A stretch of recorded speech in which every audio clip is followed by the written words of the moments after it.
5 men have died. A government walks a knife edge. Evidence of the long-lost shrine of the Ten Commandments, the Ark of the Covenant, has surfaced. This startling new book and CD-ROM by Jonathan Gray is the culmination of 4 years of intense investigation and privileged viewing of evidence and artifacts. Nothing will prepare you for the shocking truth.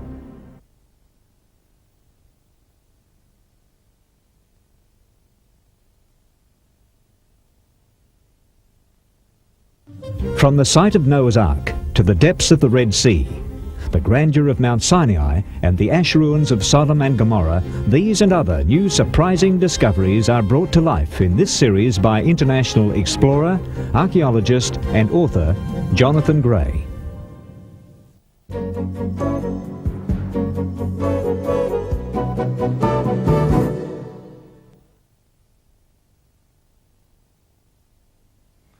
Oh yes, I have some news for you. It concerns a lost golden chest, over 3,000 years old, called the Ark of the Covenant, and the amazing events which attended the search for it. We might ask, what was so special that King Solomon of Israel constructed a massive temple worth billions of dollars simply to house it? Why, if a person touched or looked upon the ark, this golden box, would he drop dead? In 586 BC, it vanished as the armies of Babylon came to destroy Jerusalem. Lost for 2,500 years and found.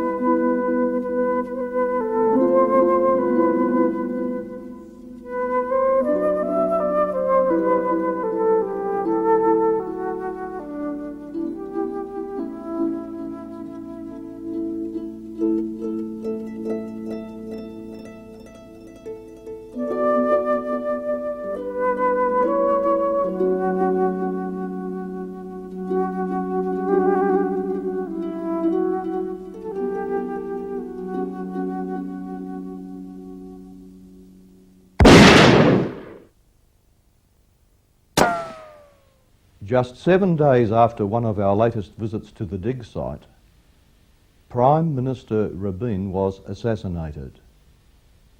The Israeli government today walks a tightrope. On the one hand, it seeks a peace process with the Arabs. On the other hand, are Jewish religious extremists who want to blow up the Arab holy site, the Dome of the Rock, to build a third Jewish temple. And that could spark a holy war.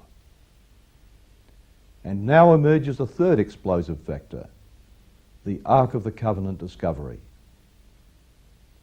Should political pressures continue to keep this discovery underground? Why is this artefact so explosive? Will it play a role in coming events? Is there a connection between the Ark of the Covenant and events soon to take place under the New World Order?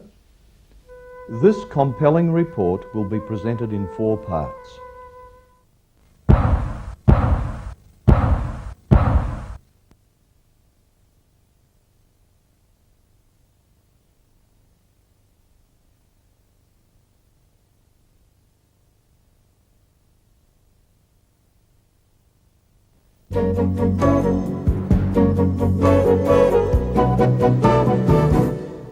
This is a delicate matter, whispered fellow team member Bob Murrell. He glanced around, saw no one following, and spoke again. It's too hot for some people. I stood riveted before the niche in the cliff face. Some 40 feet under me sat the most explosive artefact on Earth. They told us to seal off the tunnel mouth, breathed Bob. I made the door to lead down and fixed it here. It's several feet under. Did it myself. I surveyed the landscape. A good disguise. We don't deserve to be here, I said finally. Let's go. For 800 years the Ark of the Covenant was the most sacred and holy object in the world. Suddenly, in 586 BC, it vanished. In 1982, it was found. It is a discovery so electrifying and so politically explosive that the news was kept secret for over 14 years. Even today, at the request of the host government, not all of the evidence can be revealed. In 1982, when American amateur archaeologist Ron Wyatt claimed to have found the Ark of the Covenant, this claim was not made widely known. In fact, Ron had told only a few of his friends before the host government requested that he keep certain information confidential for the time being.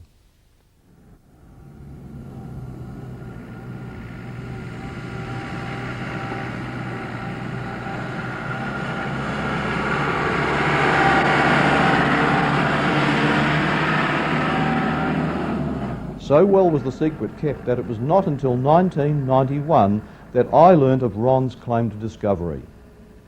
With 3 decades of experience as an archaeological explorer as well as a skeptic, I set out with a briefcase full of objections against Wyatt's claims.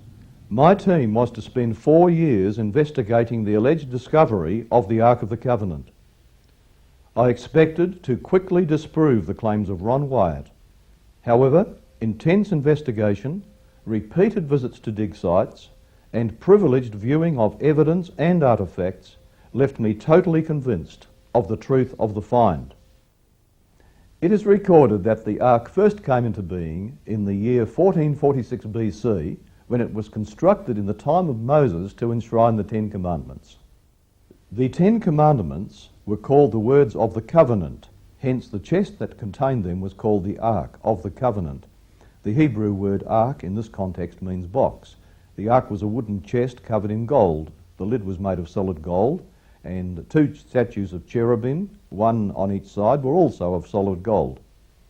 It is written that the design was handed down by God. The ark was revered by the Hebrews and surrounding nations who heard of supernatural events associated with it. Quite suddenly, the ark disappeared from historical records. Long before I got involved, there had been speculations that the Lost Ark was among a dozen of places.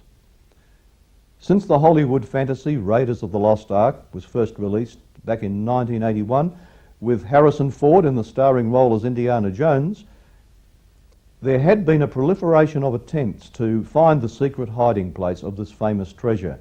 The real thing had vanished some 2,500 years ago, at least.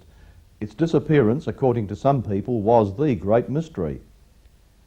At least some adventurers took seriously the possibility of a location in the country of Jordan. Another legend held that the Ark had been transported to Ethiopia, where it was held in great secrecy by local inhabitants. One curious legend had it that when Solomon's temple was destroyed, the Ark had been taken to the Irish Isles by a Jewish prophet. One archaeologist thought to find the Ark at Masada, that cliff-top fortress where Jewish patriots made their last stand against the Romans in the 2nd century AD. Another felt he was on the verge of locating the prize in the Qumran caves near the Dead Sea after he found what were believed to be ashes of the ceremonial red heifer from the old temple. A cave at En Gedi was also considered to be a possible hiding place for the Ark. Still another speculation put the Ark of the Covenant in a secret spot on the Mount of Olives, east of Old Jerusalem. Another suggested it was in a cave near Bethlehem. But what if the Ark was never moved from Jerusalem?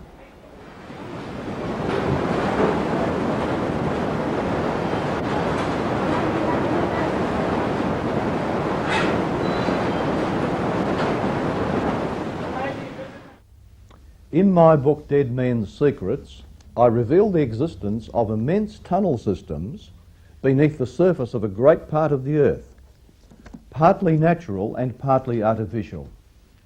In Turkey, for example, I explored the remains of vast underground complexes carved out of the earth in ancient times. Connecting routes linked, it's believed, 14 underground cities in that area. Friends who visited Spain reported to me that they were taken under the earth into the remains of an ancient city of 3 levels. Jerusalem is a city 4,000 years old. Tunnels, cisterns and such like honeycomb the area beneath the entire city, and many of these remain unexplored. Under the Temple Mount alone are 32 caves and cisterns that are known. There are great vaults, secret doors and mysterious passages, and the entrances to many of these have been carefully blocked. Passages wide enough for 3 men to walk abreast cut through the solid rock and connect the old temple site with Mount Zion half a mile away. Some of these remain unexplored. Another tunnel travels almost 2 miles from the Temple Mount to a spot near the Plaza Hotel in West Jerusalem. Near the Damascus Gate, at the entrance to Solomon's Quarries, is a sign which suggests that one of the caved-in tunnels exiting from the quarries leads to the Temple Mount, and we are led to believe that the tunnel continues outside the city walls.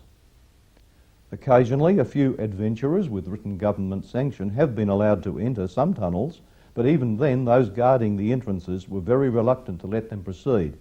And here I learnt of a further rumour, that in a secret chamber deep beneath the Temple Mount the Ark lay hidden.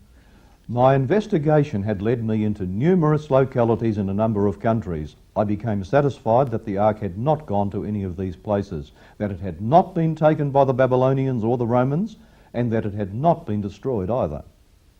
According to tradition, the Ark and other temple treasures had remained hidden throughout the time of the Babylonian invasions, throughout the 70-year exile of the Jews in Babylonia, and also the entire Second Temple period. They remained hidden throughout the centuries while Jerusalem was under foreign domination, and they remained hidden to the present day. Among those who had sought to find the Ark were Adolf Hitler. His Nazis believed the Ark to be a mystical artifact which would give them supernatural powers over mankind. Mussolini also sought to capture the Ark. His fascist army conquered Ethiopia, but the Ark eluded him. A man named Erich von Däniken caused a sensation in the 70s when he claimed that the Ark of the Covenant was an extraterrestrial artifact. He asserted that people from outer space had colonised the Earth and that God was an ancient astronaut. The Ark, he thought, was an electrical conductor. Death from touching the Ark was simply from being electrocuted. Von Däniken speculated that if a replica of the Ark were to be made, it would function as a battery. However, I should state that von Däniken provided no evidence to substantiate his theory. As a matter of fact, replicas of the Ark have been made without any such electrical conductivity resulting. But more to the point, our original sources of information concerning the Ark refute such an idea. According to ancient Hebrew texts, the Ark had no independent power as a superweapon. It was powerless, in fact, to present its own capture by the enemy. Yet, the scriptures describe in fearful detail the swift judgment that befell any who dared to desecrate the Ark. When captured by the Philistines who lived along the Mediterranean coast, it brought disaster to whatever town hosted it. At Beth Shemesh, more than 70 Jewish men who lined up to peer into it died for their irreverence. The Ark was carried by poles inserted through rings at the base of the Ark. These poles remained permanently in place so as to avoid any need to touch the Ark itself when it was being set down or lifted up. So we may ask, what was the reason for such careful procedure? Apparently there was nothing inherently dangerous about the physical structure of the Ark. If we are to believe the ancient writings, the true power of the Ark rested only in the divine presence. The Hebrews held that the Creator of the universe was holy and that they were unholy. The Ark of the Covenant came to be known as God's earthly throne, so to speak.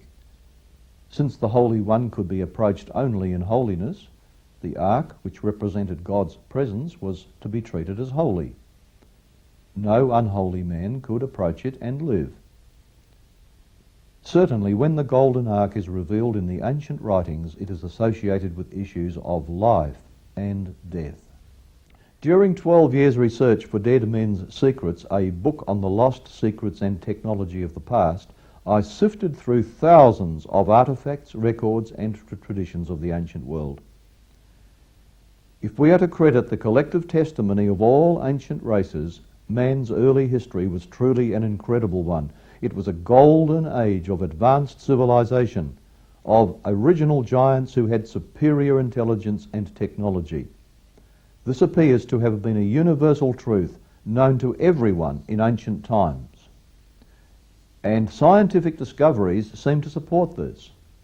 There are recently discovered artefacts that cannot be dismissed, namely objects of metal setting in museums, unquestionably made in the ancient world, that would have required very advanced technology to produce, a technology not to be repeated until our day.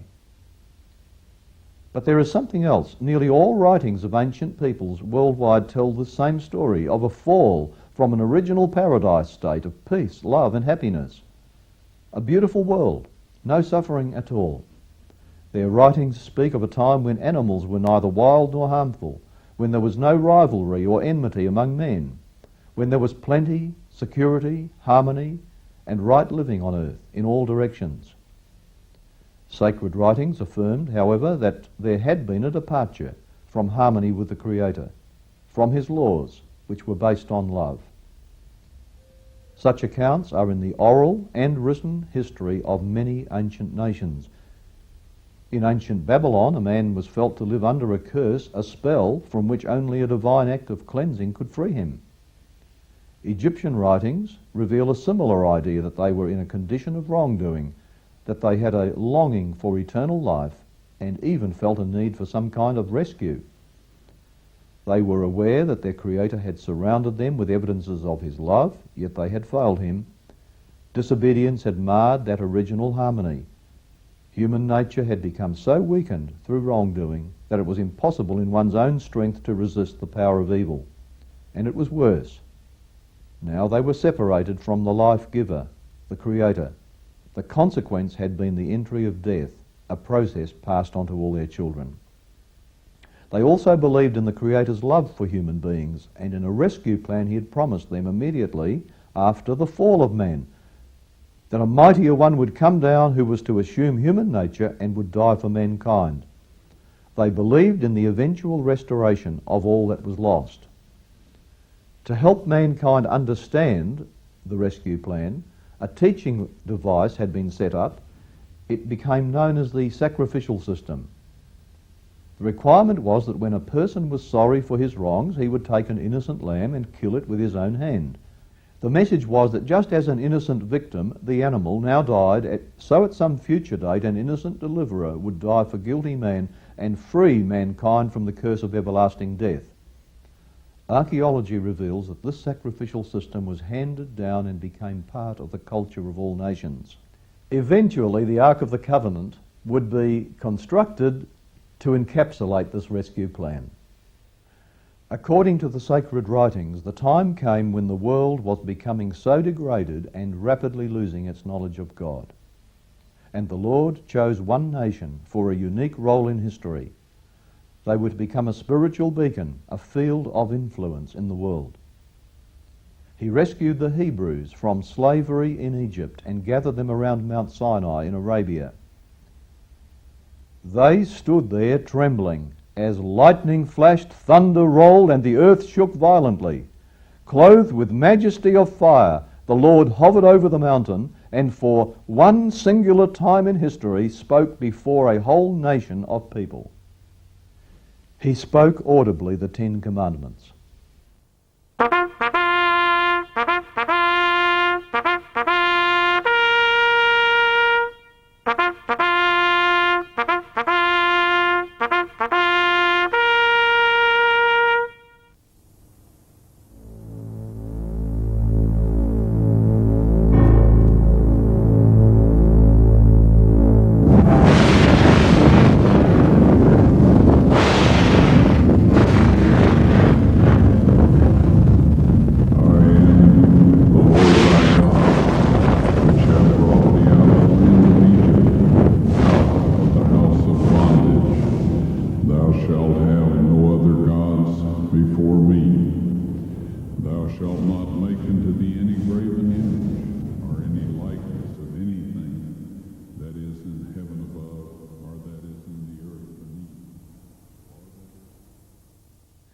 10 laws, brief, comprehensive and authoritative, laws which cover the duty of man to God and to his fellow man, and all based upon the great basic principle of love. You could call them God's 10-point character reference. He wrote them with his own finger on tablets of imperishable stone, written as with a beam of light cutting into the stone. Then he delivered them to Moses, the Hebrew leader, to be placed in a tent of worship. This tent, or tabernacle, erected in the desert, was a forerunner of Solomon's temple. The tabernacle was surrounded by a courtyard. In the courtyard was an altar, known as the altar of burnt offerings. This altar was associated with the sacrifice of the lamb and other sacrificial animals. When a person was sorry for his wrongs and came to the courtyard, he would lay his hand upon the animal's head and confess his sin upon it, as though transferring his guilt to the innocent animal. Then he would kill the animal. This was symbolic of the coming Messiah who would die for the sins of each human being. It was a sort of passion play, enacted daily for 1500 years. Between the altar and the tent was a bowl containing water, symbolic of cleansing. The tabernacle itself contained 2 rooms, known as the Holy Place and the Most Holy Place. In the first room were 3 items of furniture. The 7-branched golden lampstand was a symbol of the coming deliverer who would bring light into our darkened lives. And there was a table of showbread, about the size of a coffee table it was. It represented the coming Messiah as the bread of life, who would spiritually nourish and bring eternal life to all who would accept him. Then there was an altar of incense, before which stood a priest on behalf of the people. The incense rose up from here into the most holy place, representing prayers ascending to God. The sweet-smelling incense represented the perfection of the coming deliverer, which would make our prayers acceptable to God. According to Scripture, these objects in Moses' tabernacle were a copy and shadow of the heavenly sanctuary. The priesthood that officiated in the earthly tabernacle was a symbol, a prophecy of the coming one who would one day give his life as a sacrifice, then ascend to heaven to represent mankind before God. Early Christian writers applied this to Jesus Christ. For Christ is not entered into the holy places made with hands, which are figures of the true, but into heaven itself, now to appear in the presence of God for us. That is to say, we have someone in God's very presence standing on our behalf. There is one God and one mediator between God and man, the man Christ Jesus. In the tabernacle, the second room was called the Most Holy Place. It contained one object, the Ark of the Covenant, which represented the throne of God in heaven. The Ark of the Covenant was symbolic of God's presence. Over this box there was a lid, known as the mercy seat. The box was overlaid with gold, while the lid and the angels attached to it were of solid gold. A brilliant supernatural light shone above the mercy seat as a symbol of the divine presence. Inside the chest itself were the 2 tablets of stone written with God's own finger. These contained the words of the 10 Commandments, God's law. This Ark of the Covenant was a teaching model of the divine plan to save mankind. The message was, mankind has sinned, he has broken that law which is the foundation of God's throne, but over this law is the mercy seat, showing that God will have mercy upon us sinners who have broken his law if we turn to him and ask him to help us. Each year the blood of an animal sacrifice was sprinkled upon that mercy seat to indicate that through the shed blood of the coming Saviour, sinners could receive mercy and be restored into the presence of God. From the divine throne emanates both justice and mercy. That is the message of the Ark of the Covenant. It was constructed for that very purpose, to tell what has become known as the gospel story. You see, it's very, very simple. And the reason it was called the Ark of the Covenant was that it enshrined that law which was God's covenant, even the 10 Commandments, to quote the Scripture. Thus the golden chest was named after the 10 Commandments that were enshrined within it, and the mercy seat placed over it spoke of God's loving mercy to mankind. The ark itself, as we noted earlier, was symbolic of God's throne. The psalmist wrote, "Justice and judgment are the habitation of thy throne. Mercy and truth go before thy face." You see, friends, God is a God of justice. If I deliberately disobey him and show that I do not want to live in his presence, then I shall die for eternity. That is the message. But if I turn from my sins and ask him to forgive me and help me to live a new life, I receive mercy, and that is his desire. And so this law, the very foundation of God's throne, was transcribed on earth and placed inside the ark in the earthly tabernacle, which was a shadow of the heavenly. This is the significance of the Ark of the Covenant. When mankind turned its back on the Creator, violating those spiritual laws he had been given, the Creator had two options. One, he could have changed the law. He could have said, "A person is only a wrongdoer, a sinner, because he breaks my laws. One of those laws is, do not steal. But some people can't help breaking into other people's homes. So I shall cancel that law so that stealing will not be considered sin anymore. We'll just say that violating other people's property is okay." And tell me, friends, would that make us all happy? God could have said, "I have a law, thou shalt not commit adultery." Some people can't help committing adultery, so I'll change the rules so that if a man wants to cheat on his wife, it won't matter. I have a law which says honour your father and mother. But some children find it hard to respect and love their parents. I don't really want those children to be sinners, so I'll change the rules so that children can be rude to their parents and it won't be wrong. It won't be called sin. Yes, the Lord could cancel all his commandments and there'd be no sin, officially. But really, friends, would that solve the problem? Would abolishing these laws bring happiness?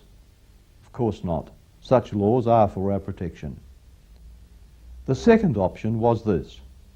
Because God's law was an expression of his own character which could not be changed to suit us in our need, somebody would have to die to satisfy the demands of that law which we had broken. So his own Son decided to die. This way the holy law of God would remain intact, and its demand for judgment would also be met. All his commandments are sure. They stand fast for ever and ever. Fear God and keep his commandments, for this is the whole duty of man. Now this Ark of the Covenant was eventually placed in Solomon's temple in Jerusalem. It remained there for several hundred years. And then came the time when the armies of Babylon attacked Jerusalem, and some temple priests or other holy men took the Ark of the Covenant and the most sacred temple vessels and hid them in a cave where they could not be found by the Babylonian soldiers. Jewish tradition holds that Jeremiah the prophet hid the Ark. Jeremiah was indeed the prophet in Jerusalem at the time of the Ark's disappearance. So it was that in 586 BC the Babylonians destroyed the Jewish temple.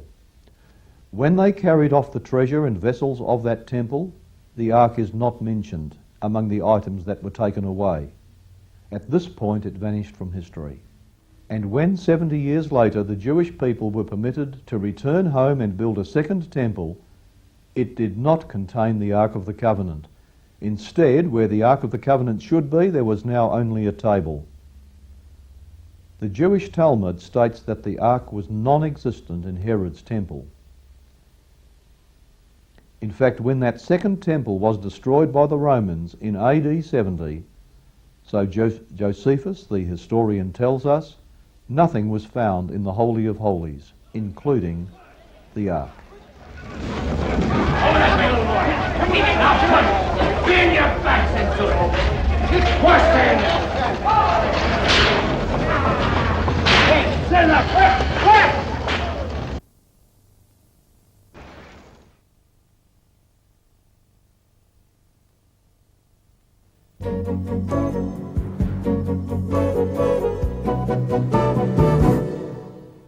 American archaeologist Ronald Wyatt, now a dear friend and colleague, was walking one afternoon outside the Damascus Gate of Jerusalem, and he was accompanied by a local authority on Roman antiquities.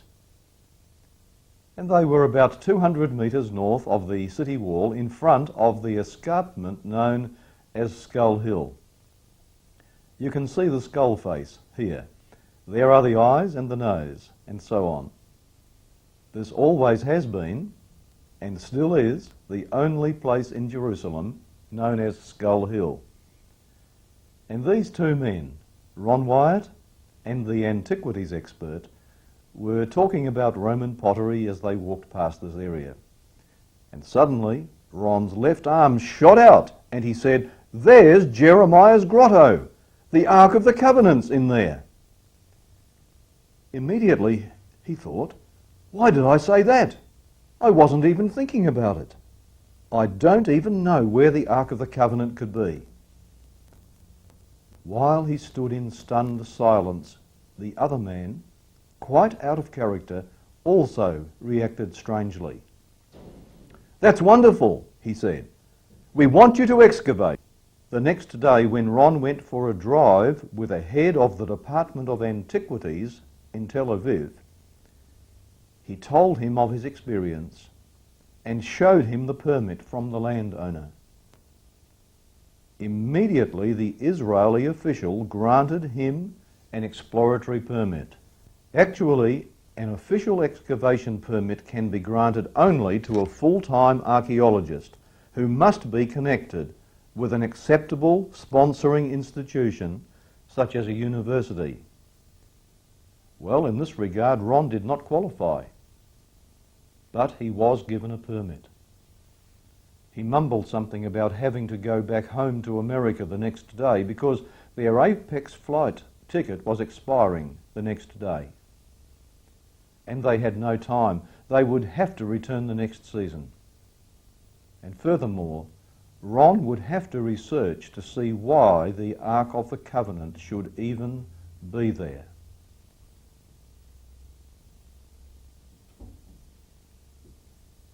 I myself, in my investigations, would go down the same road. I set out, friends, with a briefcase full of objections against Ron Wyatt and his work. I could have sat in an ivory tower, ad-libbing objections of other people, or I could put my money where my mouth was and go out myself. It would cost me everything I had and prove the man wrong. I would lead my expeditions, and in 5 years I would lead or accompany 19 expeditions in the Middle East, and I would go down the same road of investigation that Ron Wyatt went down, quite independently. Now you'll notice, friends, that there are two mountains under Old Jerusalem, Mount Zion and Mount Moriah. And on the east of the old city wall is the Mount of Olives. Mount Moriah is that place mentioned in the book of Genesis with reference to the story of the patriarch Abraham, from whom are descended the Jews and the Arab. And Abraham was instructed to go to Mount Moriah and sacrifice his son, which was something he knew was not right to do. And yet, because he believed he should always obey his Lord, he went to the mountain. And Isaac said to his father, "Father, here's the wood, here's the fire, but where's the animal to sacrifice?" Well, Abraham made a statement to Isaac which would turn out to be very prophetic. He said, "The Lord will provide himself a lamb. In the mount of the Lord it shall be seen." Was this a cryptic prophecy that one day on this very mountain the Lord would provide himself as a sacrifice? When Abraham was about to lift that knife, the Lord stopped him and said, Abraham, you have shown now that you would be faithful even to giving up your only son. Now, don't kill the lad. Here is a ram caught in the bushes." And that ram, that animal, became a symbol of the coming Messiah who would die. Could it be that the Messiah would die on that very same mountain?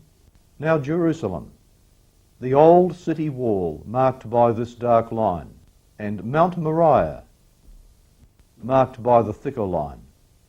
You'll notice Mount Moriah is partly inside the old city and partly on the outside of the old city. On the western side of Jerusalem there was a very steep valley, likewise on the south and east, and this meant that any army coming to attack Jerusalem would find it difficult to attack from those three directions. But from the north it was comparatively easy to overrun the city. It was elevated, you see, by this mountain on the outside of the wall. So the early kings of Israel cut a dry moat on the outside of the wall, which effectively made it difficult for enemies to come across. This cut the mountain into two sections. Now Ron was walking north of the Damascus Gate in this area in front of Skull Hill, which was a part of old Mount Moriah when that incident occurred. In this picture we're looking from outside the city back toward the city. Here is the city wall. This white line indicates the extent of Mount Moriah, part of Mount Moriah being inside the city and part being outside, and there is the dry moat in front of the city wall.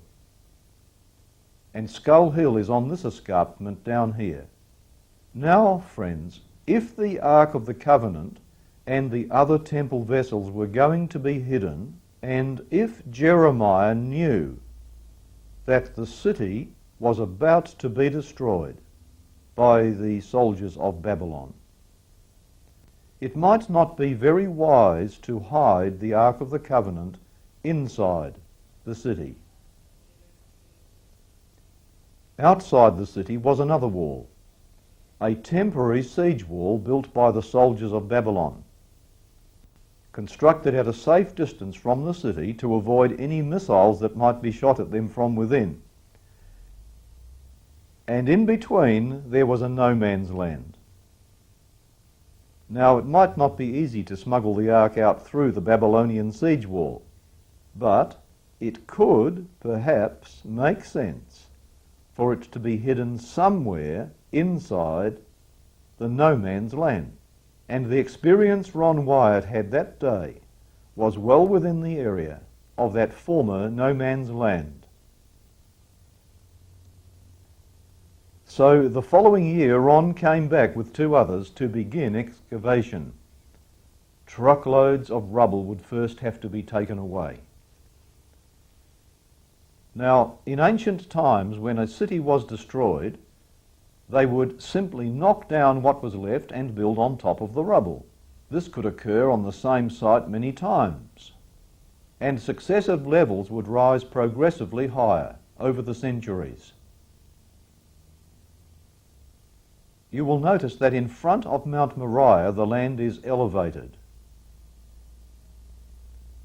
Centuries of rubble had been piling up in front of the cliff face, as we see in this old photograph.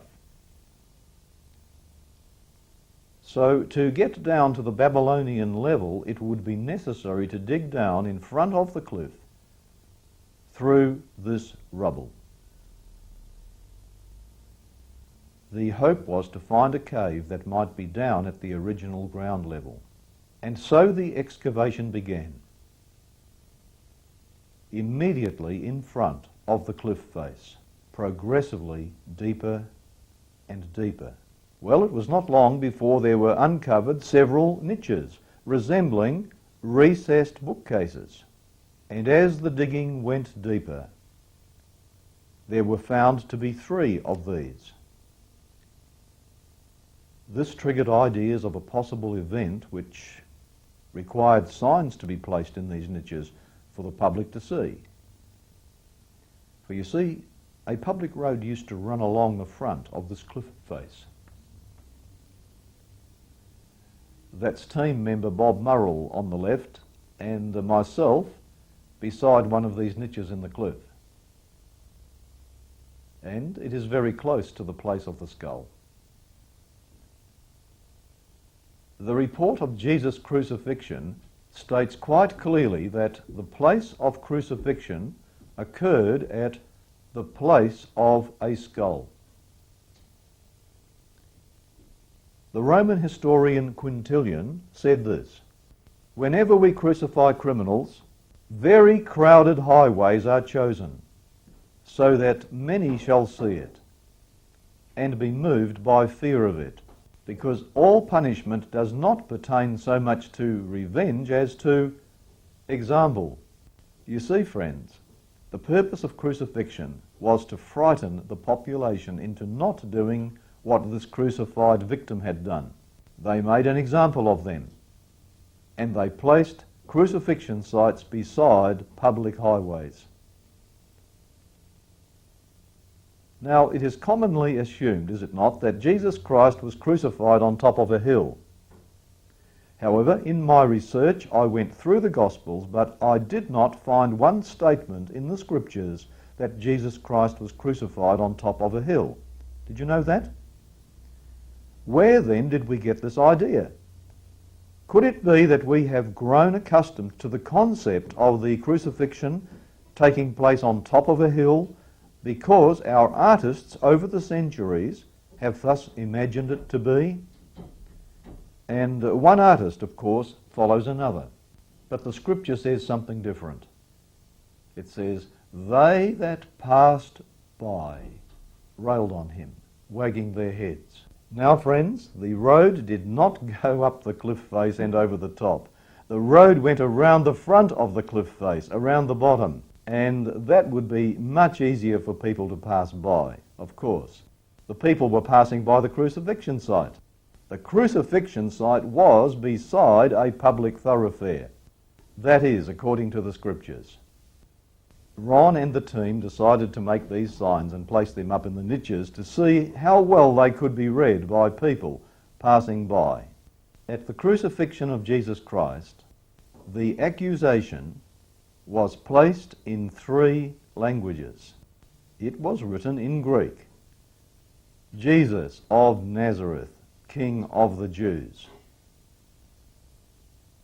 In Latin: "Jesus of Nazareth, King of the Jews."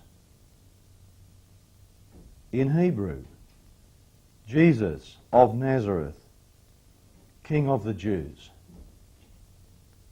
Now, that is a lot of writing, especially if you have to display it in 3 languages. Just try to put all that writing on a little piece of paper over somebody's head on top of a pole. How much of it could be read by passers-by? You could experiment and do what we have done. Next time you go to town, why not stand across the street and read the shop signs? We found that even when shop signs are 8 inches high, they are not always easy to read from across the street. That may explain why the Romans placed large signs in niches above and behind a crucifixion site for easy reading by passers-by. Now, in the Gospel record, we find some very interesting statements regarding the signs that were placed up over the cross. The writer John says that the governor, Pilate, wrote a title and put it "Epi the Cross." Luke says a superscription also was written "Epi him." Now, epi is also translated above. It's a Greek word. Epi is sometimes translated as on, and sometimes epi is translated over or above.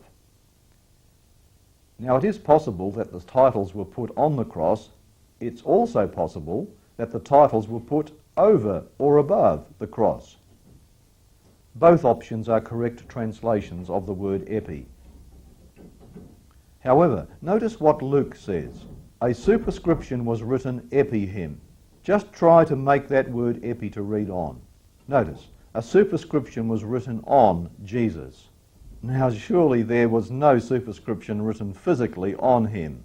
That's why the translators use the other meaning of epi, which is over. Now if epi could be rendered over in Luke, it could just as correctly be translated over in John. Now, what I'm saying, friends, is that the superscription may have been on the cross, but it would have to be very small, and it would be difficult to read. But it could also be over the cross in big letters and easy to read. I'm not saying that the superscription was not put on the cross, but I am saying that we should not rule out the possibility that it was also over. And that would account for such niches as those in the cliff face. But of course, we are not yet sure that this is a crucifixion site. We are certainly, however, at a place called Skull Hill. However, if we are to position the crucifixion site, it would not be on top of a hill, but in front of the hill beside a public thoroughfare where people were passing by. And if we were to redraw the scene with this new information, perhaps the artist would portray it in a manner such as this. As the digging continued down, there was exposed, about 14 feet below the niches, a bedrock. This was a ledge extended 8 feet, about 2.5 metres out from the cliff face. And as the overlay of earth was cleared away, there appeared set into the rock a square shape. It appeared to be a plug, a stone plug. On close examination, there were found to be 2 finger niches with which to pull it up. And under that plug was found to be a post hole going down over 1/2 metre, actually 23.5 inches deep into the rock. A square hole with a plug sealing it over. We have this plug in our possession. It measures 13 inches by 14 inches. It's about 4 inches thick. Now, running out from this hole in the rock, this post hole, there was a crack. After closer examination, it was concluded that this was not man-made, but rather an earthquake crack. And there was another crack going up the cliff face itself behind this hole. Further clearing away of debris revealed that the bedrock in front of this rocky ledge dropped 4 feet to a lower bedrock. And in that bedrock were an additional 3 post holes.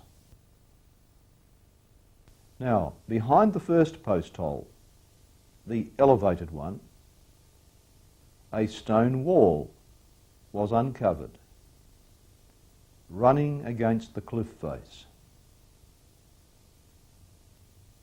Further digging showed this to be the wall of a building. It went out from the cliff face as well. Poking out from the back wall, near the cliff, just behind and above the elevated post hole, was this stone, very smooth. One is reminded of an altar stone, perhaps. Now, to recapitulate what we have found here. The cliff face is here. And I've placed a dotted line to represent the position of a ledge. Coming out from behind it, extending 22 feet along the cliff, then 40 feet out from it is this building. Extending from the back wall of this building is what we are pleased to call the altar stone. In front of the altar stone is the elevated post hole, and 4 feet lower down 3 more post holes. And in front of them a roundish object which we shall consider shortly. By this time, friends, the team was beginning to realise that a crucifixion site had been unearthed, and this was reported to the Israeli authorities. To look at it from the side, here is the cliff face, here is the back wall of the building, here is the altar stone, here is the elevated platform with the cross hole in it, 3 cross holes in front. And as the dug-out earth was being piled ever higher, there were fears that it might cave back in. There was not sufficient space for piling it further away within this confined area. And then this big roundish stone began to appear. It was like a thick, rounded tabletop. The earth pile was about 10 feet over it, so subsurface interface radar would be brought in to measure it. The thickness was about 2 feet. I'd like you to remember that measurement because we shall return to it later. The diameter of the stone was found to be 13 feet 2 inches. And if you'd like to remember that, we shall refer to that later as well. 13 feet 2 inches. How old was this building? Well, friends, coins were found during the excavation of the building. The oldest of them dated from the reign of the Roman Emperor Tiberius, who was the emperor in office at the time of that famous crucifixion of Jesus Christ. That, by the way, is an imperial Roman superscription. The most recent coin was dated to around 135 AD, which is rather significant, because that was the time when the Romans expelled all Jews from Jerusalem, forbidding them to return on pain of death. This dates the building as having been in use during the 1st century, the time of the early Christian church. And this would indicate that we have a crucifixion site enclosed here in the 1st century with, for some reason, this round stone. And the question arises, what is this round stone? Why is it here? If the building around it was constructed to enclose both the cross hole and now this great round stone, what could be its significance?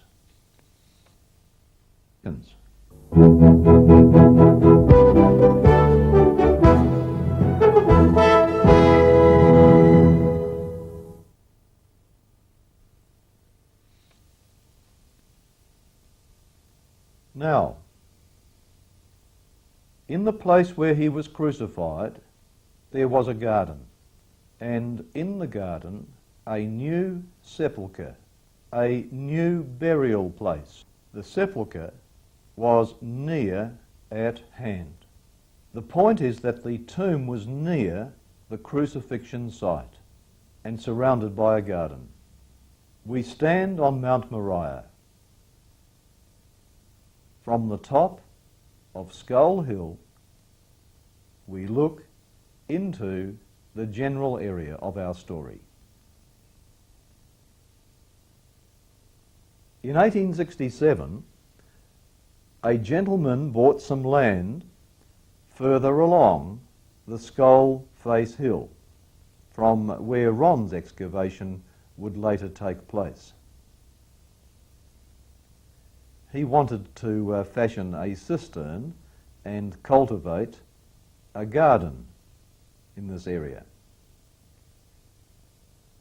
As he excavated down, he reached the same bedrock level as that which our team would later be working, but several hundred feet further away. And here he unearthed an old tomb.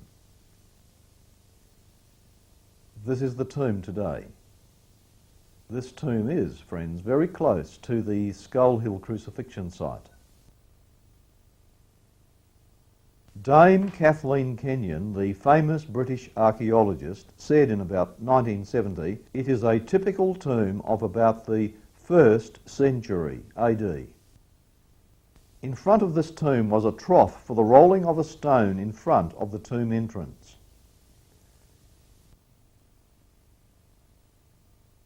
At the right-hand side of the trough was this block, which would prevent the stone rolling any further to the right.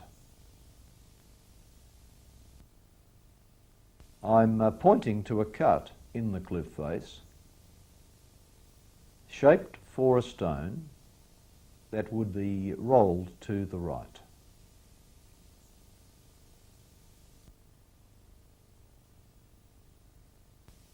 A member of the team, Dr. Nathan Meyer, is pointing to a hole pierced into the rock for the insertion of a metal peg which would hold the stone on this right side. This is the trough. On October the 20th, 1995, our team measured the width of this trough, which once held a rolling stone. And do you know what the measurement was? It was 2 feet wide. The scriptures say there was a tomb nearby, owned by a wealthy man named Joseph of the town of Arimathea. Joseph was a secret follower of Jesus Christ. He was a member of the Sanhedrin, the Jewish council. And Joseph was horrified when he learnt that the council had, in his absence, condemned this man to death. He now determined to make one bold move to show his loyalty to his Lord. He would donate the tomb that he was preparing for himself for Jesus to be buried in. So Joseph went to the Roman authorities and asked for the body of Jesus, which was granted. They took him down from the cross. They wrapped him in fine linen, then carried him the short distance from the crucifixion site to the tomb. The Gospels say he was a rich man, also that the tomb was new and that no one had ever been laid in this tomb. We now enter the tomb we have been examining. Inside, the tomb is large, a tomb which only a rich man could afford to own. We pause and survey a corner of the tomb. On this right side are places for 2 bodies, one at the rear and another a few feet away.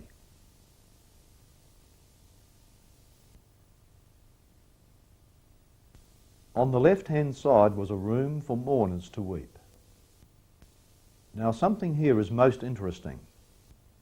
This tomb was measured for a man who expected, of course, one day to lie in it. But this tomb was not used by the person or persons for whom it had been cut out. And you ask, how do we know this? This burial section, carved out of the rock to fit one man, has clearly been enlarged for somebody else, someone who was taller than the man for whom the tomb had been measured. This does suggest that not the owner, but some other person was laid in this rich man's tomb. There are also indications that this tomb was not even finished.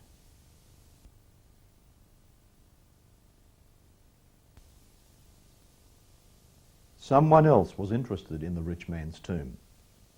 The Jewish council hated Jesus so much that they went to the governor and said, "Sir, that deceiver said while he was yet alive, 'After 3 days I will rise again.' Now command that a guard be placed in front of the tomb, lest his disciples come by night and steal the body, and say he is risen from the dead. And that last lie will be worse than the first."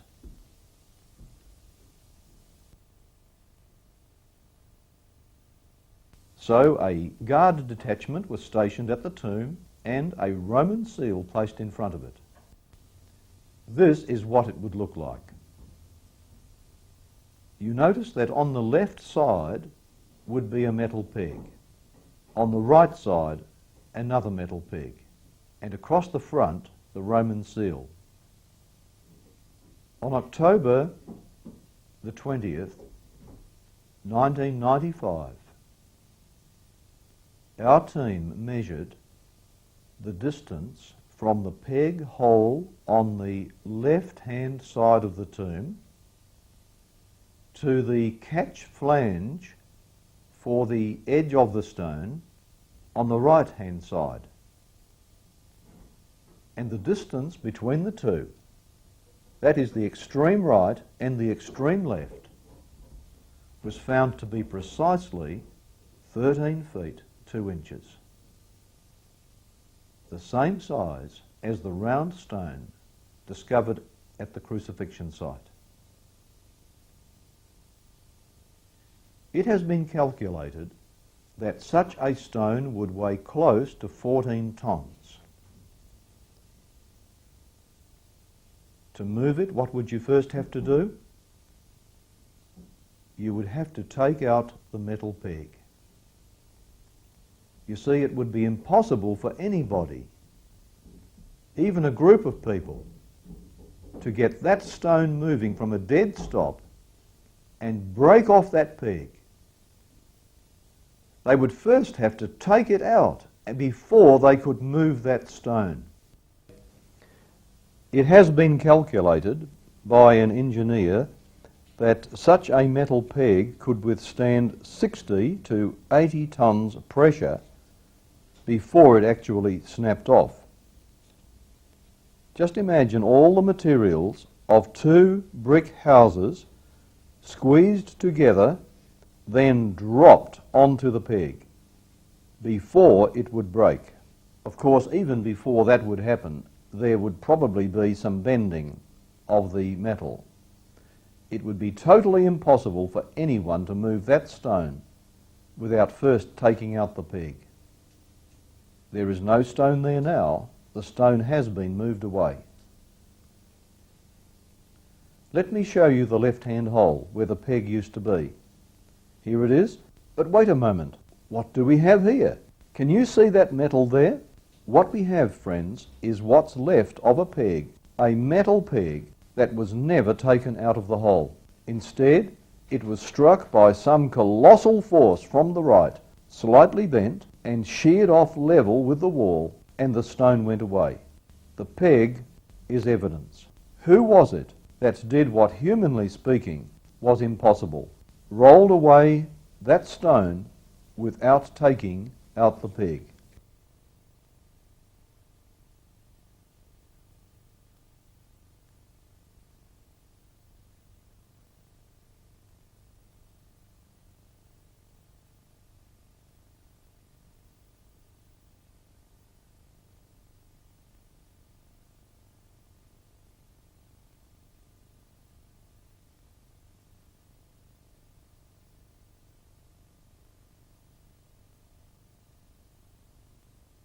In front of this tomb, there appears to have been cut out of the bedrock a font for baptism by immersion, a first century Christian practice. There is also a squarish foot bath. Foot washing was another early Christian ceremony. Such evidence suggests that the early Christians revered this particular tomb site as special. Let's see the link. Golgotha, Skull Hill. Very close to it we have a crucifixion site surrounded by a first century building. Further away we have a rich man's garden tomb with the seal stone missing. And over at the crucifixion site we have a stone that matches it in size precisely, enclosed in a crucifixion site. Who was it that in the first century of our era considered this site so important as to link the crucifixion site with the burial site nearby in the 1st century, the time of the early Christian church, the time of the apostles. Who was it that wanted to commemorate something here that was linked to something there?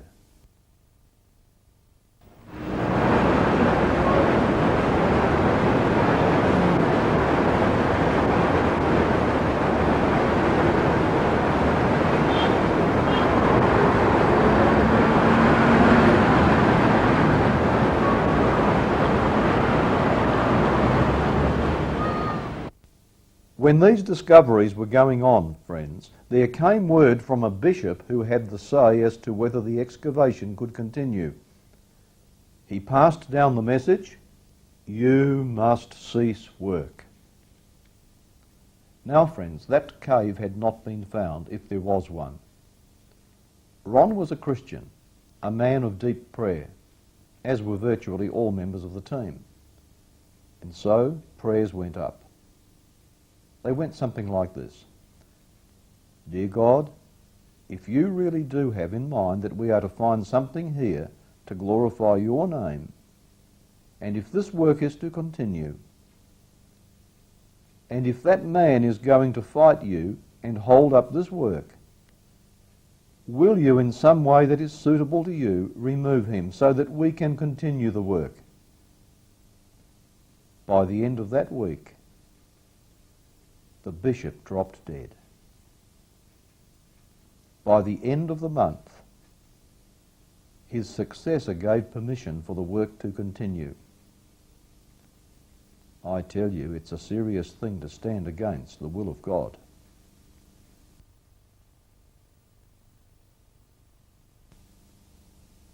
Some very wonderful things had been found over this time, but still the object of the search had not been achieved.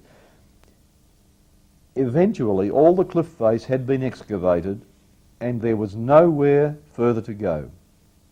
And still there was no cave found. Over dinner one night, Danny spoke up. "Where do we go now?" "Well," suggested Ron, "why don't we break into the cliff face? It would be hard work. It would involve hammer and chisel, real hard work. But it was decided there was no other option. They could only try and see if there might be something hollow inside. To their relief, it wasn't long before they broke through the rock into the open space. Gradually they enlarged the hole, and behind it there appeared a cave. But if they expected something worthwhile for their pains, it was not to be. It turned out that this cavern was just a small part of an extensive honeycomb of natural caves and tunnels inside the mountain. There would pass 12 months on and off of arduous, heartbreaking toil for seemingly no results. One tunnel was so tight you had to exhale just to wriggle through. Then when you tried to take another breath, the passage was so narrow you could only half inhale again. And there were places with deep drops, 25, 40 feet down.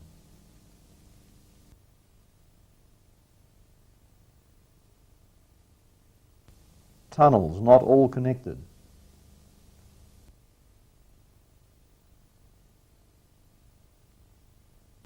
Many hours were spent chiselling through cave walls, searching for adjacent tunnels.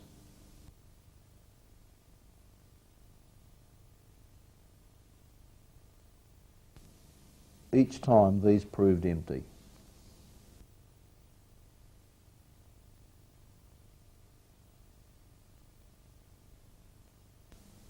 One by one, team members began to lose hope.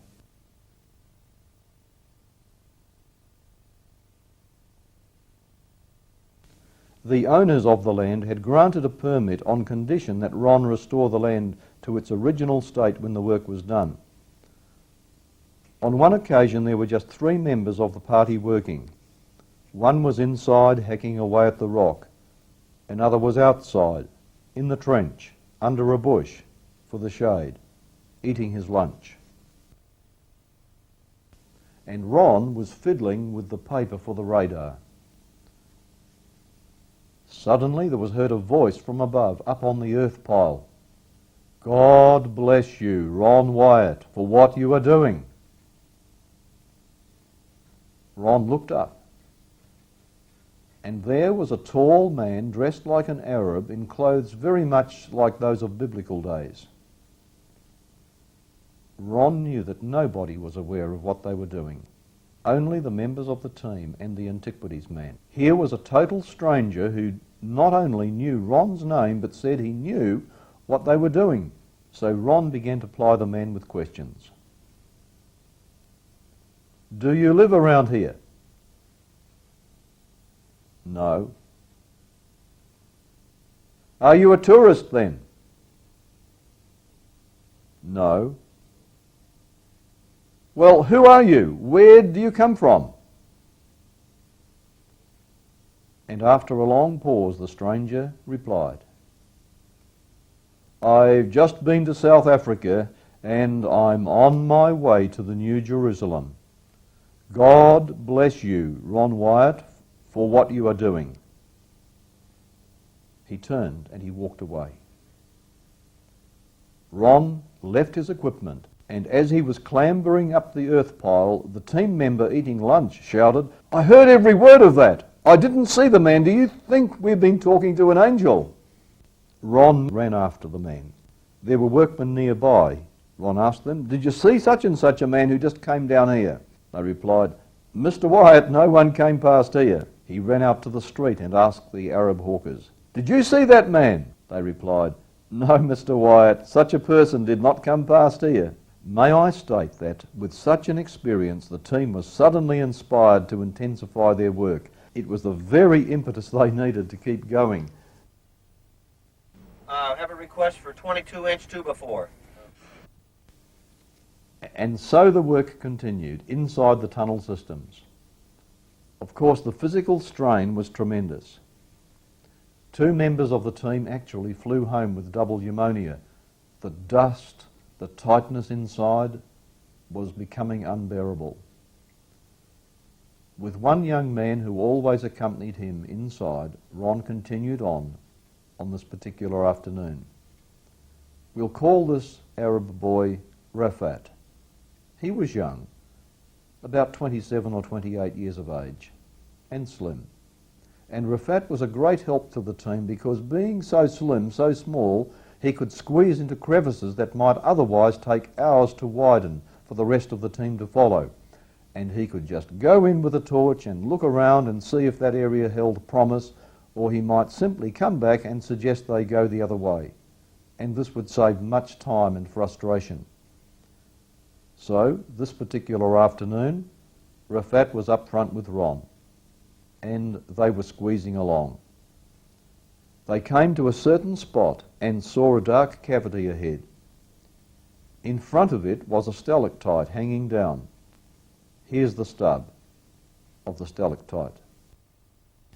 The stalactite is in our possession as a team. It still retains a sweetish kind of smell. They knocked off the stalactite and Ron said to Rafat, "Crawl in and take a look." In an instant, Rafat tumbled out.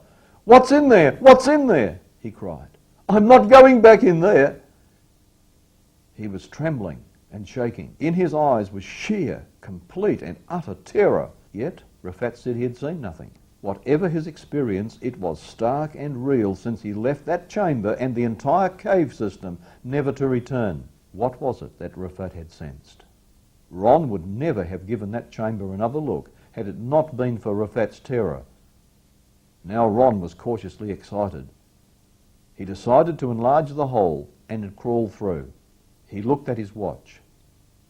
It was 2 p.m. Only 18 inches clearance, that's all he had. He lay on his stomach, inching forward with nothing but the flashlight in his hand, into a space that would prove to be a cavern. The beam of light shone forward over the huge pile of rocks. Something shiny caught his eye.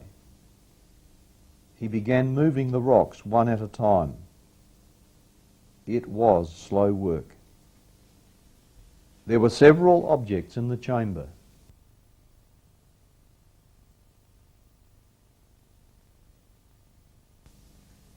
These were covered over with black, dry rotted animal skins.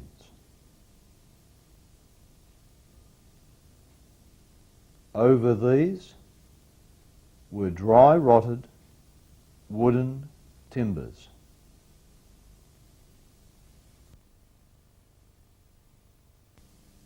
And on top of the timbers were stones.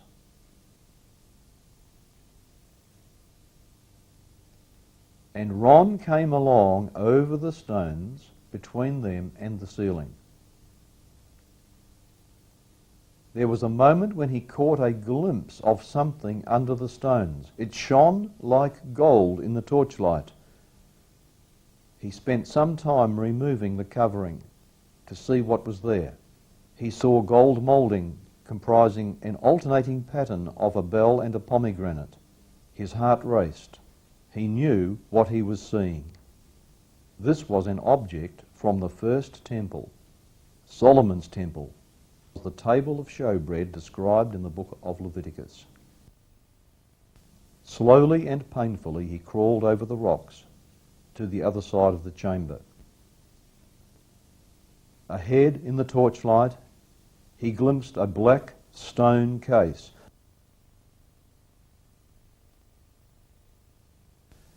It had a flat stone top which was cracked completely in two. The smaller section of the cover was moved aside, creating an opening. Ron now knew what was in that stone case. It was now with that instant realization that Ron passed out. It was 2:45 p.m. when he came to,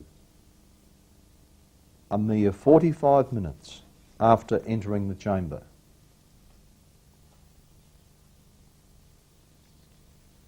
Later, inserting a long pole through the opening at the top of the stone case, attempts would be made to photograph the ark. A Polaroid camera was brought in. The photos turned out foggy. A 35mm camera was brought in. The photos turned out foggy. A video camera was brought in.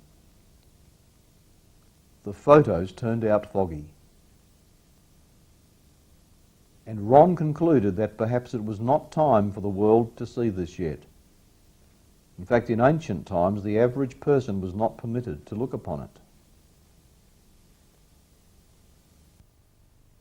Here, Jim Pinkowski, a team member, faithfully reproduces what is actually seen with the eye. I hear someone say, those figures don't look like angels. How do you know they don't? Have you ever seen an angel? Friends, what you are seeing here is what those ancient craftsmen actually made.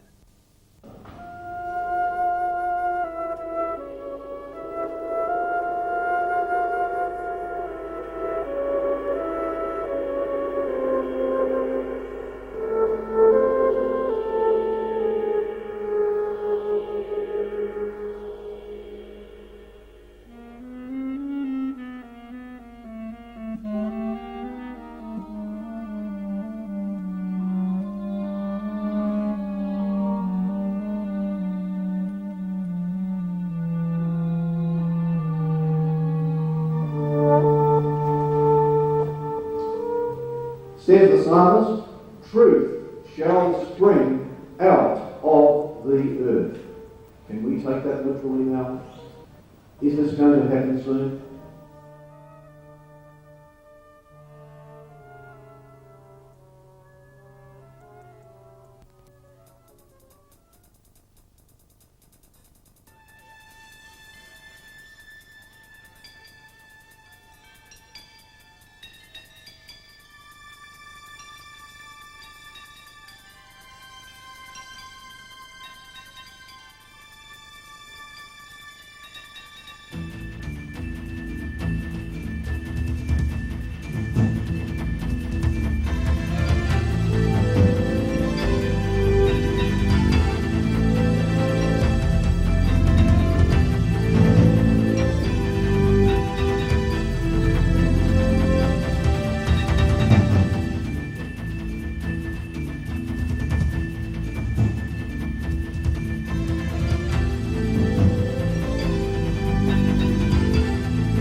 show you this whole chamber.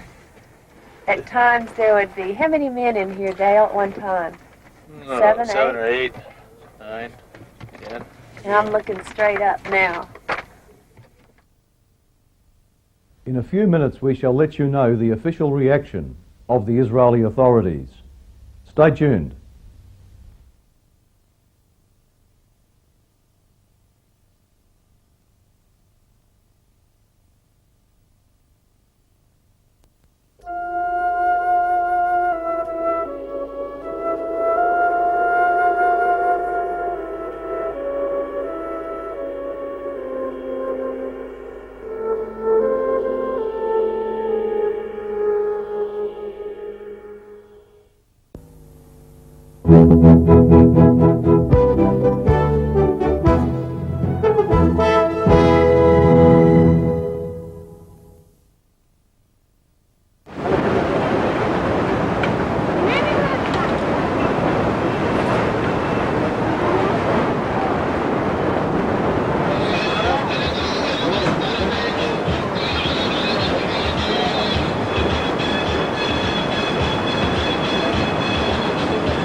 Several more trips were made to the chamber.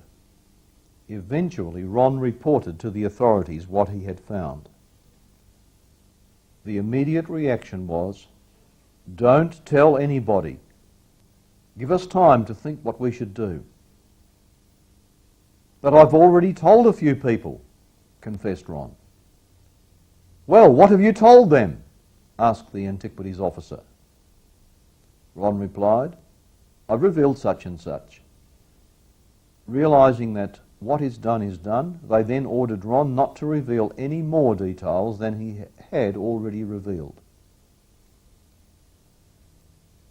The man who was in charge of the Jerusalem sector of the Antiquities Department at that time, when the find was reported, Dan Bahart, a man who was taught at the Hebrew University and is the author of several books, wanted to see this for himself.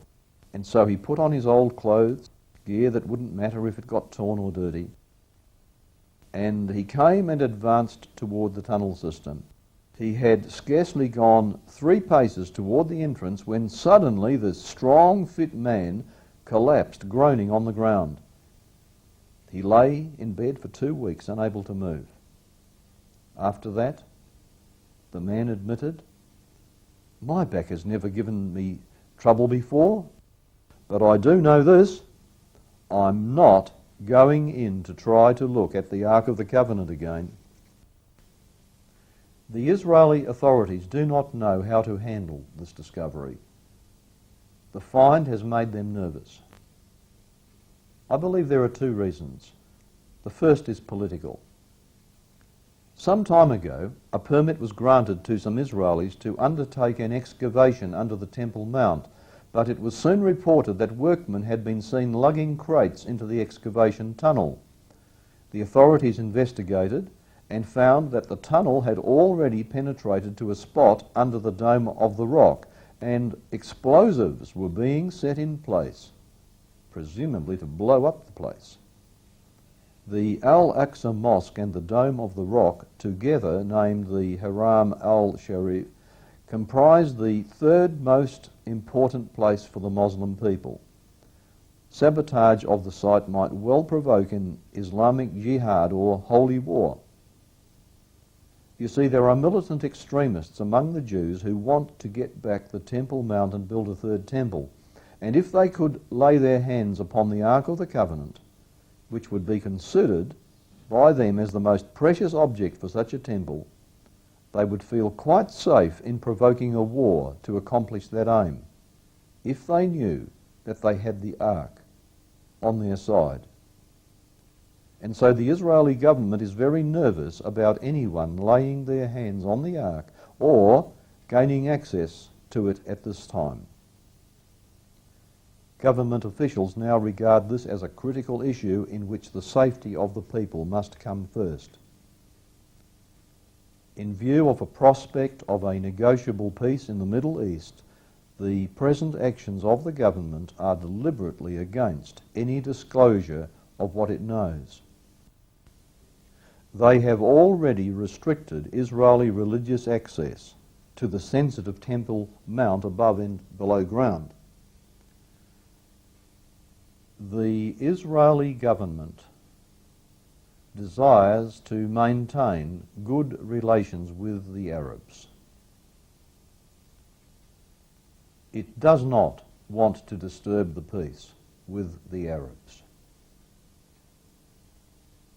The situation is explosive at any time. You can walk down the street and get blown up by a suicide bomber. You never know what's going to happen. And so this whole issue has become a political hot potato. Archaeology is currently being used as a weapon. It was just 1 week after one of our visits to the site in Israel that Prime Minister Rabin was assassinated, and the government was blaming one of those disaffected extremists.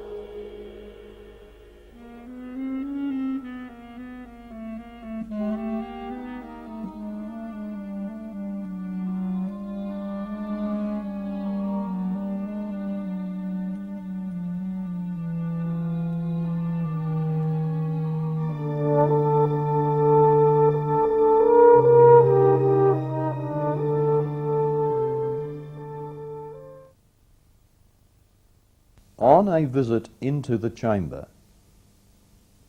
the torch was run along the ceiling, and there was found to be a crack in the ceiling. The crack was immediately above the crack in the lid of the stone case. The crack came down through the rock, leapt as it were through the air, then started again. Very, very odd. It was decided to investigate the crack in the ceiling. Let's get a metal tape measure, suggested Ron, and see if this comes out somewhere. And so, while one team member sat up by the ledge outside, Ron entered the chamber and began to push the rigid metal tape up through the earthquake crack in the ceiling. Up through the rock it went. It came out at the left-hand side of the elevated crosshole. The crack extended through 20 feet, 6 metres of solid rock.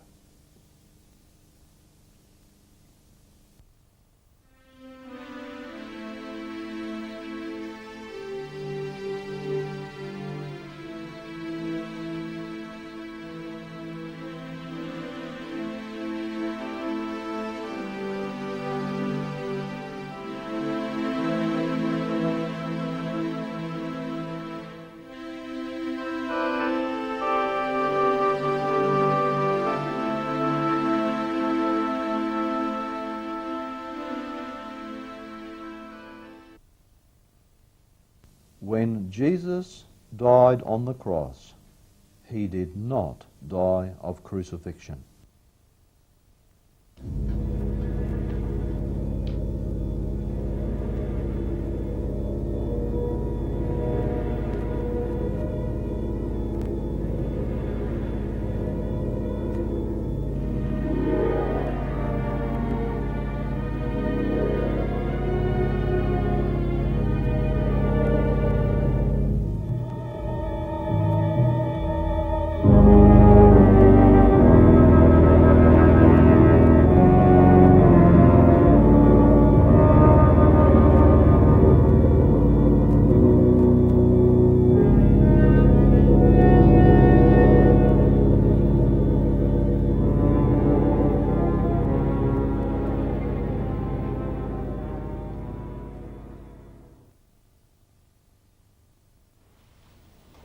On the evening before Jesus went to the cross, he entered the Gethsemane garden on the east side of town. The disciples looked at his face, and they had never seen him so distressed. He said, "I'm going aside to pray for a while. You stay here and you do the same." And they watched him at a distance. He dropped down among those olive trees and began to pray. For some years, Jesus had been predicting his own death as a sacrifice for mankind. Now the moment had arrived. Jesus knew he was about to take upon himself the world's sins to be punished for them. He himself had done no sin. Sin was totally repulsive to him. He shuddered at the thought of the world's guilt descending upon him. His whole life had been leading to this hour. But now his human nature staggered under its horror. Was there no other way to save mankind? Nevertheless, Father, not as I want, but as you will. The horror of it shook him. And in the intense anguish, he again collapsed on the ground. He broke out in a sweat. The agony grew unbearable as he felt the crushing weight, the horror of the sins of the world descending upon him. And with the sweat, drops of blood oozed from his pores. The death process for our sins had already begun. Men in their wickedness chose to crucify him, but he gave himself willingly. Jesus died of his own choice.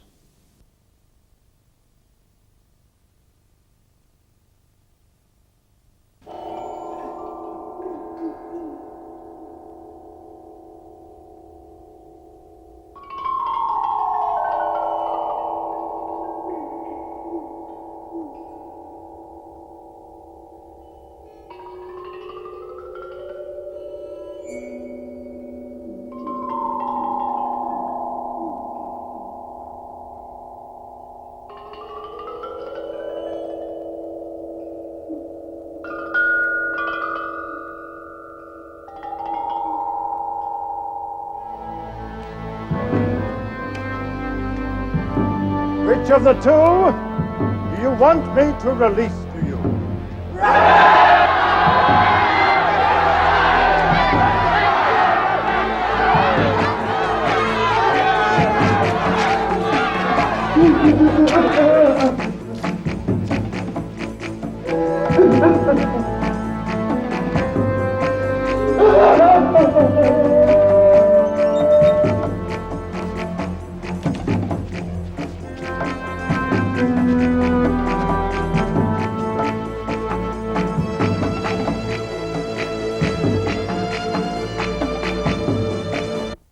You were going to destroy the temple and build it in 3 days.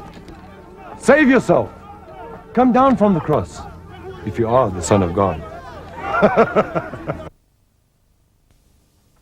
Jesus was placed on the cross at 9 in the morning. The Roman cross was an emblem of their sun worship. By nailing Jesus to the cross, they said, in effect, "We offer you to the mercy of the sun god." What an insult to the Creator.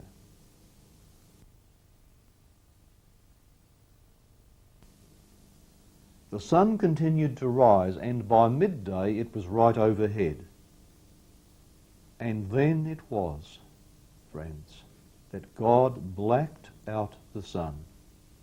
One historian says that the sun was blacked out as far as Rome, the centre of sun worship.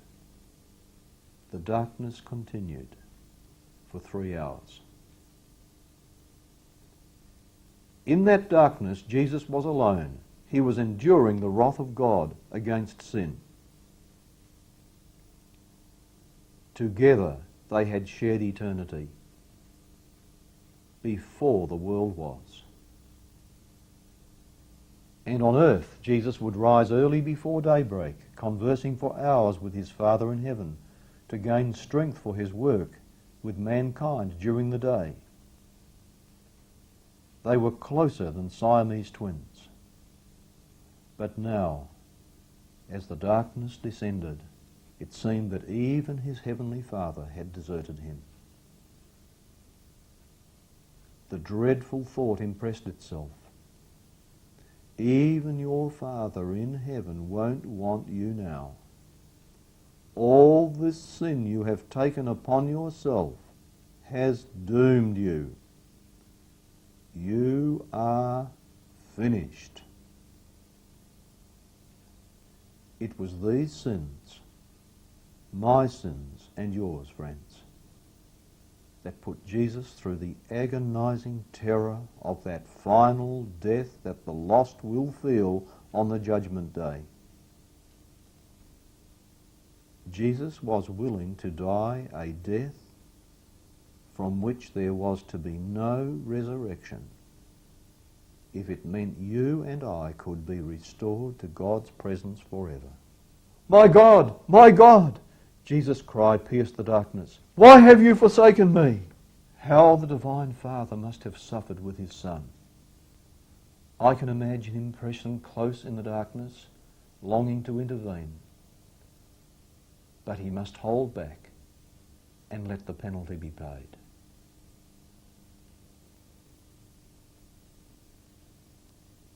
It was Passover Day, the 14th day of the month Nisan on the Jewish calendar. Around 3 p.m., according to Jewish custom, the priests were to kill the Passover lamb. Back inside Jerusalem, in the temple, the priest was raising his knife. Suddenly, there was a loud ripping noise from inside the building. The priest turned with horror to see that great 3-inch thick temple curtain being ripped as by unseen hands from top to bottom.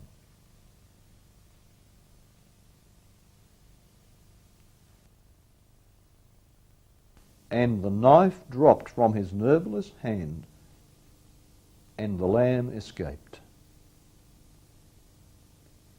At that same moment, outside the city, Jesus cried out, "It is finished! Father, into thy hands I commend my spirit." And he died. Animal sacrifices would now have no more validity. The earth shook violently. At the moment of Jesus' death, the rock was torn open.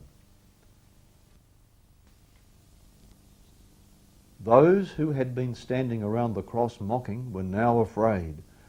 Some of them feared the judgment day had come.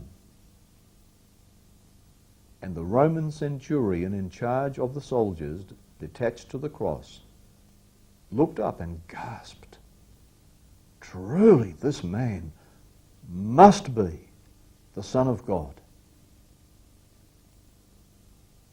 In their continuing hatred, however, the Jewish council of 70 men approached the Roman governor and said, "Sir, it's Friday afternoon. The Sabbath will be coming on very soon. It will be a disgrace to have these criminals hanging publicly during the Holy Sabbath. Now they're still alive. The crucifixion victims linger on day after day, as you know. They're not going to die in a hurry. So give us permission to break their legs so that they'll die fast and we can take them down from the cross before sunset." Yes, friends, crucifixion was a painful process. The body would go into cramps. It was difficult to breathe after a while. The only way a crucified victim could breathe was to press down on his feet upon the nails and try to lift his body so that he could get air into his lungs to continue breathing. But if his legs were broken, he would not be able to push himself up, and soon he would die. There were two thieves, one on each side of Jesus being crucified. They came to the first thief and broke his legs. Then they bypassed Jesus, who was in the middle, and they went to the thief on the other side and broke his legs. You might say, well, why did they do that? Why didn't they simply go in the right order? The first man, then the second man, then the third man. Why did they go 1, 3, then lastly come back to the man in the middle? Why didn't they go in the right order? 1, 2, 3. Well, friends, from our archaeological dig, I suggest a possible answer to this. Could it be that originally it had been planned for Jesus to be one of the three in those three lower cross holes? But in their hatred for Jesus, whom they'd been trying to get killed for years, they intervened time and time during the crucifixion because they just hated him so much. And now they tried to intervene again in the placement of the crosses. They said, look, this man is the worst criminal we've ever had. Let's dig another hole in the rock, higher than the other three, and put him up higher where everyone can view him. Put him up as the star attraction of the crucifixion scene. And so the Romans dug another hole, higher than the others and in the middle. And that would account for the fact that the soldiers, when they came to break the legs, did the two men lower down first, victim number 1, victim number 3, and then they had to climb up 4 feet, just over a metre, to the man in the middle who was higher up. It's a possible explanation. And so they came to Jesus, and they found he was dead already, and they did not break his legs.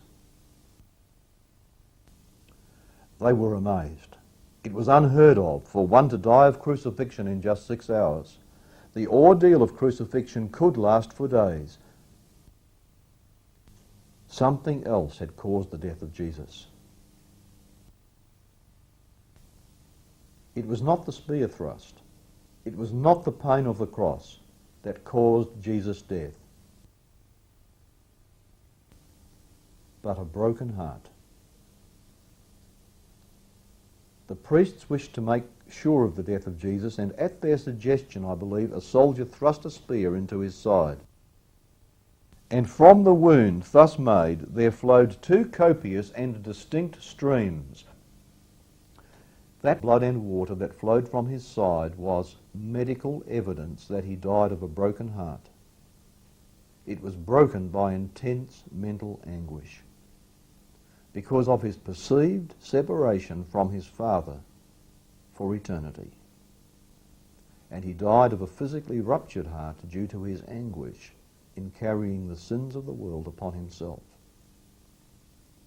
And friends, that soldier thrust the spear up into Jesus' side, and out came 2 copious streams, one of blood and one of water.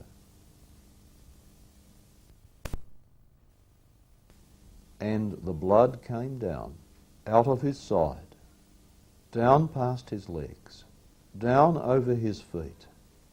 It poured into the cross hole and down through the crack in the rock that had been opened to receive it, then straight onto the lid of the stone case, and it sprinkled onto the mercy seat inside that stone case, the mercy seat of the actual Ark of the Covenant. And how do we know that? Because the crack has been closely examined, and it shows copious amounts of blood having flowed down into it. It's still there, and it's human blood. Samples have been taken from the ceiling and from the stone case lid. The Bible says that mercy and truth, the truth is in the Ten Commandments, that we have broken God's law and are sinners. Mercy and truth are met together. Righteousness and peace have kissed each other. 600 years earlier, when Jeremiah placed the items in this cave, he had no idea that later the Messiah was going to be sacrificed over this very spot where that cavern was. When the Roman soldiers came along 6 centuries later to select that particular spot to crucify Jesus Christ, they had no idea that the mercy seat was waiting in the cavern below for that event. There are 2 mountains in the Bible called Mount of God.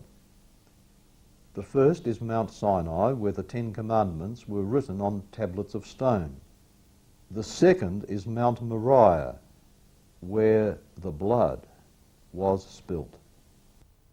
On Mount Sinai, God wrote with his own finger those imperishable 10 Commandments. And then the Son of God came with his own blood and sprinkled it on the mercy seat above those identical tablets of the 10 Commandments. That's where mercy met truth.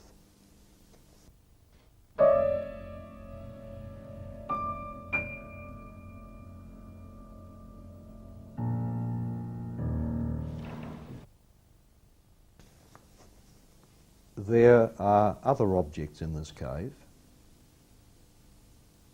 On the floor, near the stone case, 7 oil lamps were found.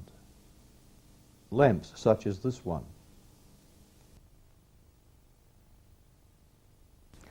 Now, an interesting thing about these lamps is that there is soot on one side of them.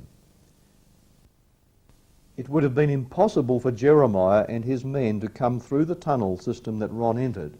After all, they did not have much time with the Babylonian soldiers at hand. And of course there would not be sufficient space through such a tight tunnel complex to carry the items. There just had to be another way in. And then these lamps were discovered on the ground very close to the stone case. They all had the soot in the same direction, and the soot extended onto the stones beside the lamps. And that showed that there had been a breeze coming from the opposite direction. And that breeze must have been through the original entrance to the cave. And so a probe was made of the cave wall. And there was found to be a false wall of stones. And behind that there was a tunnel. Turning to the left, the tunnel was blocked after a short distance with stones to the ceiling. Again, in the opposite direction, it was blocked after just a few feet. Those men who hid the treasures had been careful to ensure that the chamber would not easily be found. And so, friends, after some time, subsurface interface radar was brought into play, and there was found a cavity extending outside the city wall of Jerusalem from the vicinity of Solomon's Quarry, sometimes called Zedekiah's Quarry. As far as could be determined, it ran along about 20 feet, about 6 metres under the ground, in the direction of Skull Hill. And when entrance is eventually made again into the chamber, this will be the way it is done. And if anything ever comes out of this cavern, that should be the way it will come out. Mary Nell, Ron's wife, is here seen crouching at the entrance to the tunnel. Now, what I wanted to point out to you here is in front of me you see some large stones that are blocking an entrance into a chamber. Now, in order to conceal the chamber, they couldn't just block the chamber entrance itself. Otherwise, this would call attention to it. So they put up a veneer that went around the escarpment some distance, and this would at least confuse anybody that was looking for an entrance and perhaps make them believe that the stone veneer was there for some other reason. Now, this wall here was put up very hastily. They have had mortar back to Babylonian and pre-Babylonian times, and this wall, as you will see, instead of mortar, they used some red clay. Now this tells us that they did all of this in quite a hurry. So given all of this information and the fact that I was in a chamber in this general location, however, it is a little confusing once you crawl around through these tunnels to try to keep oriented if you don't have a compass on you.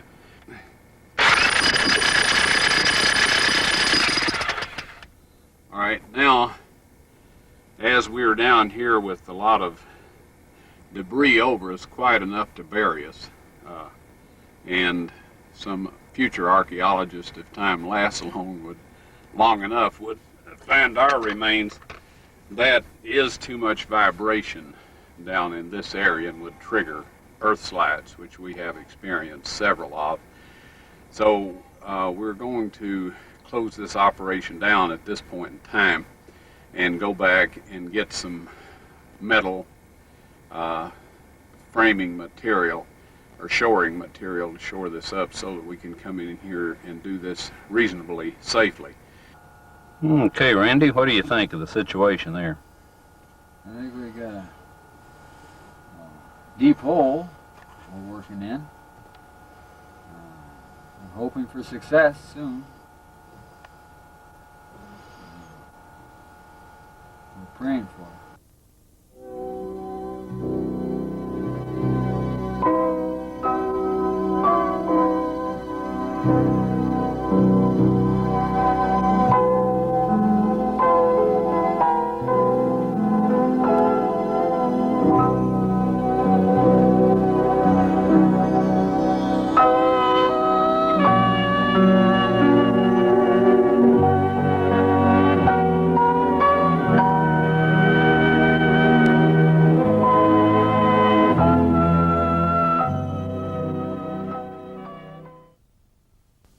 The second reason why the Israeli government does not know what to do with this discovery is a religious one. Judaism does not accept Jesus Christ as the Messiah. What if it were to be officially announced that the man who died on Calvary that Passover day, executed by Jewish leaders as an impostor, crucified for blasphemy, was actually the Messiah whose blood had gone onto the mercy seat which was waiting to receive it?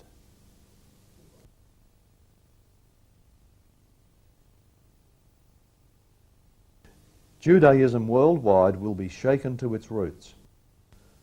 Millions of Jewish people will be forced to face the decision whether to acknowledge this man, Yeshua, as the Messiah. The consequent upheaval could trigger political instability as well.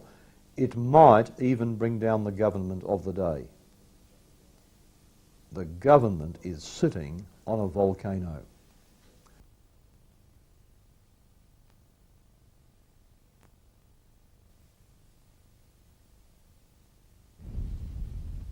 Is there a divine plan in this discovery of the Ark?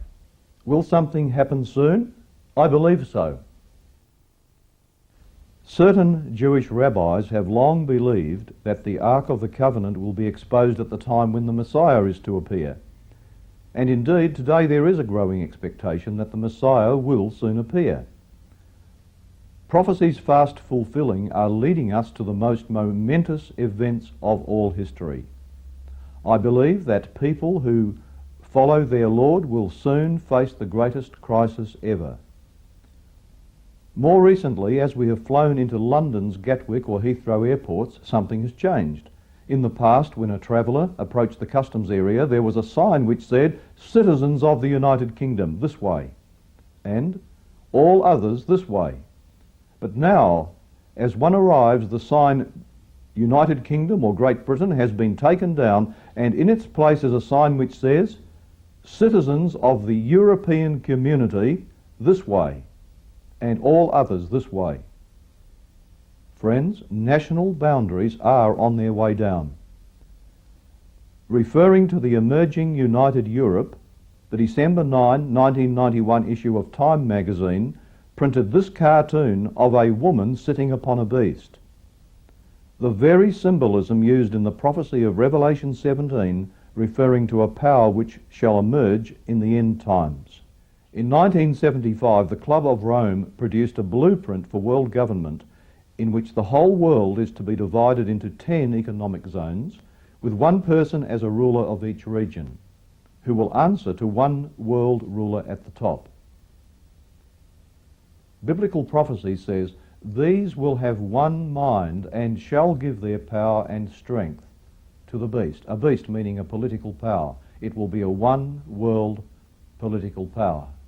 Biblical prophecy states that shortly before the return of Jesus Christ to interrupt human history, there will emerge a new world order in which national boundaries will mean very little. The prophecies of Revelation state that this new world order will draw together the nations of the world under one common dictatorship. And even now, a unified global system is being put into place by a group of powerful men working behind the scenes, men with almost unlimited financial resources who want a global government. And we're being raced into it whether we like it or not. There will emerge a one-world economy. David Rockefeller, the powerful leader of the Council for Foreign Relations, said this, all we need is the right major crisis and the nations will accept the new world order. Some economists suggest that for this to occur, there may well be triggered an economic disaster in which the stock market will come crashing down overnight. The scenario they paint would be that on a Friday evening everything will close at a peak, and on Monday morning the markets will reopen way down, and then there will be billions, yes even trillions of dollars lost by people all over the world. Property prices will collapse and all mortgaged properties will come under the control of the bankers. Because the one world people want control, and to control it they have to bring it down and have their own one world monetary system to replace it. And all food supplies will be under their control. Living in the cities will be hazardous. Perhaps it may be time for some of us to consider moving out. And there is a one world religion being planned. Are you aware of that? Friends, it is coming. It's coming rapidly. When the world is reduced to chaos by an economic collapse, I believe that will be the time for the tremendous move that is now being planned to come back to religious laws. It will be argued, see what's happening? We're not being blessed. We need these laws to force people to do it our way. Religious laws will be issued, which are already on the planning board, which although seemingly good and moral, will be contrary to the original commands of God. Biblical prophecy states that eventually economic sanctions will be imposed against people who will not keep these laws, so that they cannot even buy or sell. Everyone will receive a number. There'll be something called the mark of the beast, and this will be in contradistinction to what prophecy calls the seal of God. You see, God has placed his seal in his law. He says, seal up the law among my disciples. There are two sets of laws, God's laws and man's laws. Man's laws will be enforced by the New World Order. Right now, the governments of the world are in league to regulate peace efforts and environmental and trading practices. This is very well known to us all. But behind the scenes, the foundation is already being laid to present a set of universal spiritual laws. And this, friends, is where the attempt will be made to enforce the conscience. It will be decreed that everyone on earth keep one unified day. Everybody, be they Jews or Muslims or infidels or Christians, will be required to observe the Environmental Sunday, whether they want to or not. You say, well, what about the Muslims who keep Friday? What will they do when they're forced? What about Christians and Jews who keep Saturday? What about those who want to keep Sunday without being forced to keep Sunday? Now, friends, one of the most priceless attributes of our Creator is his love of freedom. In the beginning, he gave us freedom of choice. Freedom either to love him or to spit in his face. That's one of the things I love about God. He's a champion of freedom. And this is something that you and I should cherish very deeply. No person on earth has the right to order you and me in spiritual matters. The Lord himself says we have a choice. Choose you this day whom you will serve. As we noted, the Ark of the Covenant was so called because it contained, quote, the words of the covenant, the Ten Commandments. The Scripture says, he hath commanded his covenant forever. And I believe that when the time comes that the spiritual laws are being debated and about to become the law of the land, I believe that at this time, friends, the tablets of God's Ten Commandments written with his own finger will come out as a witness to the world before the fury breaks, so that everyone will have a freedom to choose upon enlightened knowledge. In God's perfect time, the Ark of the Covenant will be a witness. He says, my covenant will I not break. Did you know that the only time God spoke audibly and publicly to a group of people, millions of people, was when he spoke his Ten Commandments?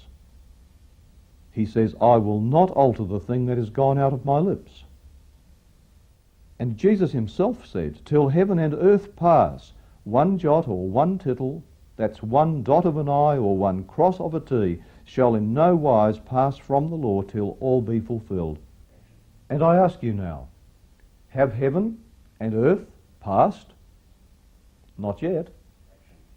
And when the entire world can see that very ark of God's own presence, then they will see for themselves that his law is real, that his law remains. And friends, this will go like shock waves across the world, challenging each person to come to a decision either to serve the Lord or to obey man.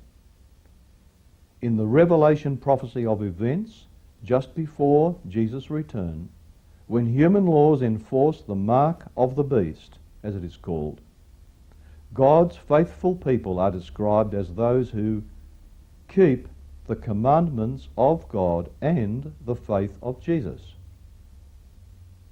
You see, this is a showdown, and there will be no compromise.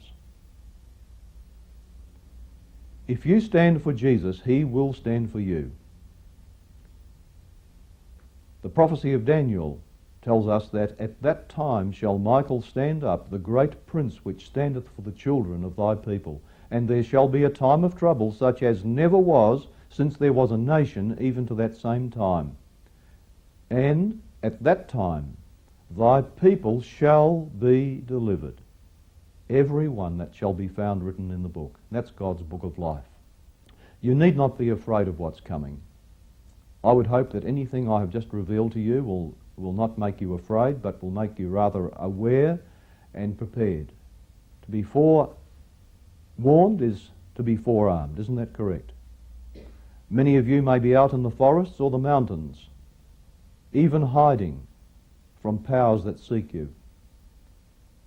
This has already happened in times of history in the past, and we are told in the prophecy that the times ahead, brief though they may be, are going to be as intense as any times in the past.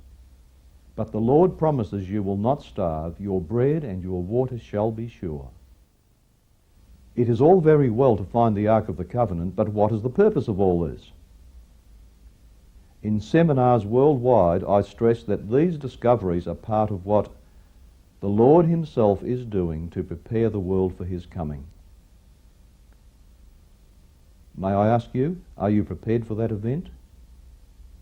If not, why not just simply admit to God that you have done wrong? All of us are sinners.